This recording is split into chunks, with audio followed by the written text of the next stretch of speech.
Here are 3 questions a lot of my clients have had. Why do some engagement rings just look so much brighter and more sparkling than others?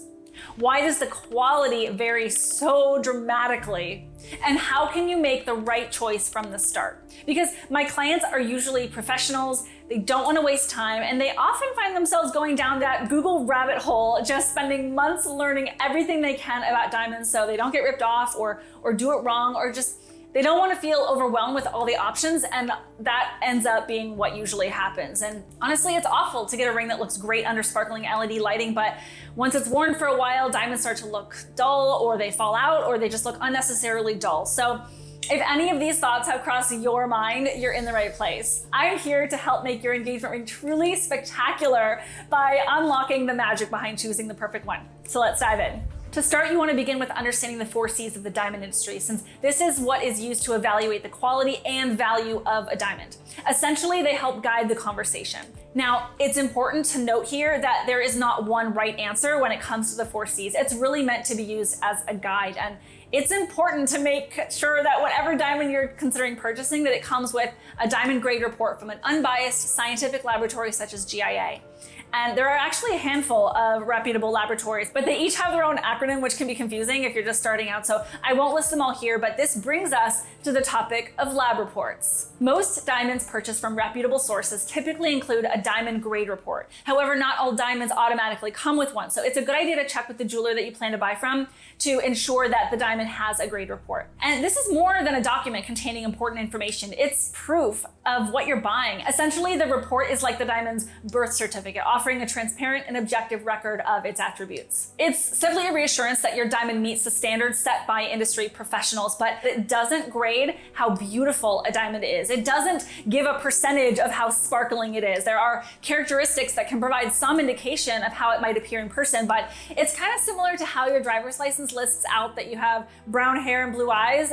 But you can't evaluate how stunning a diamond is solely from a summary of characteristics. And keep in mind that even if 2 diamonds have identical grades and are the same size, they won't necessarily look entirely alike. There still will be slight variations in their proportions and how their facets are arranged, especially if it's a shape other than a round diamond. And this is why it's so essential to see diamonds compared side by side, or in the case of my clients, to use my eyes and expertise to look at dozens of diamonds on their behalf in order to narrow it down to the most beautiful options based on what they're looking for. Diamond dealers affectionately call me Eagle Eye because I am very picky. So if it meets my standards, it definitely meets my clients.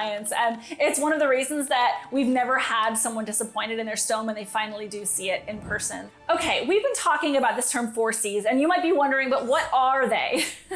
Okay, number 1, carat weight. Carat weight primarily influences the size perception of a diamond. While many assume that a higher carat weight automatically means a better diamond, this isn't always the case. Consider this scenario. You have a $10,000 budget and you need to choose between a larger diamond with less desirable color and clarity and a slightly smaller one, about a quarter size smaller, with exceptional quality. The larger diamond may sound or even look impressive in size, but its flaws could be more noticeable. And I've even done diamond videos where I analyze the size of 2 diamonds side by side, where one is a ½ carat smaller in size, but it actually faces up larger.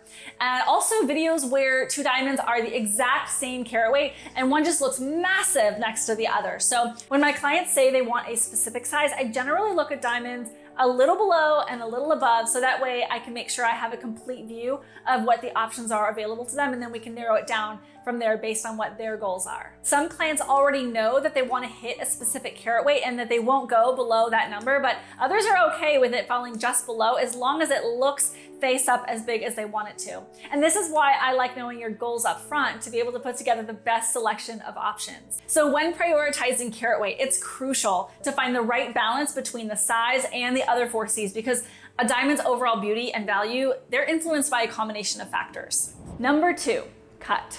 This is one of the most critical factors because it directly impacts the diamond's brilliance and sparkle. And we all know every woman, they want the sparkle in their diamond. So imagine you have 2 diamonds with the same carat weight, color, and clarity. However, one is excellently cut and the other one is poorly cut. The well-cut diamond will shine brighter and exhibit more fire and sparkle due to its precision and angles, while the poorly cut one it may appear dull and lifeless. So In essence, the cut determines how effectively the diamond exudes that breathtaking sparkle that every woman wants. It's important to note here that GIA primarily focuses on the cut grading for round diamonds because the round brilliant cut has specific proportions and facet arrangements that can be objectively evaluated for factors such as brilliance, fire, and scintillation. And these factors are more challenging to assess in fancy shaped diamonds, which are ovals, radiant cuts, or cushions, for example, since they can vary significantly actually in proportions and facet patterns. However, GIA does provide an overall assessment of certain factors such as symmetry and polish, and some stores online that you might find, they might list or indicate a cut grade for fancy shapes, but it won't actually be on the diamond report if it's from GIA. And part of that is because certain diamond shapes, they have different ratios that are desirable to different people.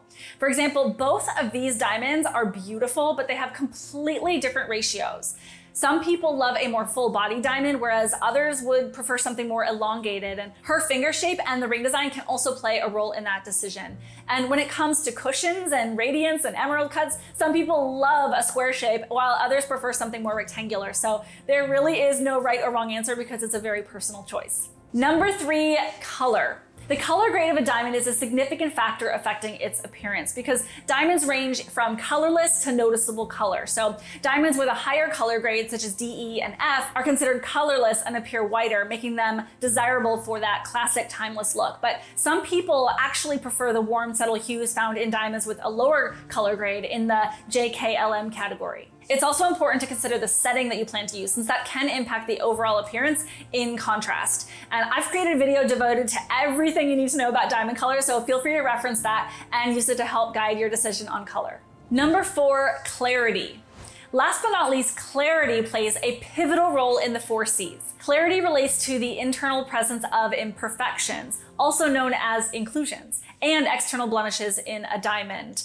Think of clarity as the diamond's unique fingerprint. So while flawless diamonds are incredibly rare and valuable, most diamonds do have some imperfections that vary in visibility. And what is the ideal clarity? It really comes down to the degree in which you can see the inclusions with your naked eye, because I've seen plenty of SI or even eye clarity diamonds in some cases that have no visible inclusions to my very picky eye, yet the clarity grade really can dramatically affect the price of the diamond. So it's important to have somebody looking at them on your behalf, or you looking at that inclusion to make sure that it's not too noticeable. And you know, it often comes down to preferences and budget, because for some people, a slightly included diamond with minor imperfections that you can't spot without magnification, that might be a practical choice because it might allow them to get a larger diamond within their budget, while others prioritize higher clarity grades. When you're researching engagement rings, you want to be certain about the diamond's quality, and grading serves as an objective assessment of a diamond's characteristics, which is just going to help you make an informed decision. So diamond grading includes evaluating the 4 C's: carat, cut, color, and clarity, as well as other features listed on the report, such as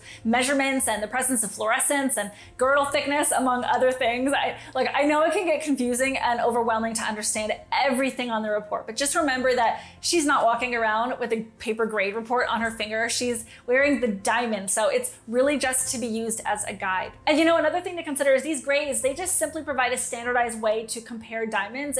It's almost like having a universal language amongst jewelers and consumers to communicate a diamond's characteristics.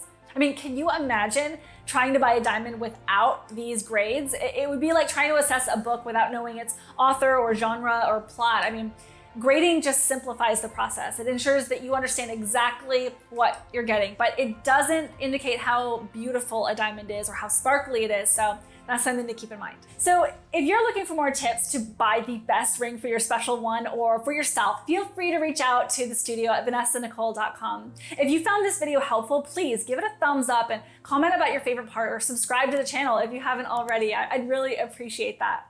I love creating these educational videos, and it's a lot of work behind the scenes, so your support means a great deal to me. And in the meantime, thank you for watching. I hope it was helpful, and I'm wishing you a beautiful rest of your day. Bye.